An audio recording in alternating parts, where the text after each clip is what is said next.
सदरमुकाम जिल्लाको प्रसिद्ध मनोकामना तीर्थ जुन अरुण उपत्यका जहाँ विश्वकै सबभन्दा गहिरो खोजमा रहेको उपत्यका पर्छ जुन यो। अनि हजुरहरूले देख्न सक्नुहुन्छ अरुण नदी बगिरहेको देख्न सक्नुहुन्छ। यो अरुण नदी हो, पवित्र अरुण नदी।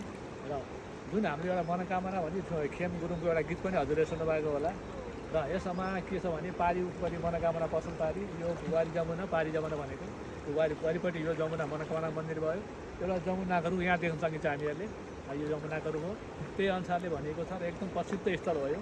र यो मनोकामनाको कसरी उत्पत्ति भएको भन्दाखेरि हामीले यो सचदेवी जब दक्ष प्रजापतिको यज्ञ असफल भएर जुन सचदेवीले प्राण त्याग गरिन्, त्यसपछिबाट यहाँ सुरुमा त्यो अङ्गपतन हुने क्रममा मन पतन भएको ठाउँ भएको हुनाले नै यो एउटा मनोकामना भनिरहेको पाइन्छ।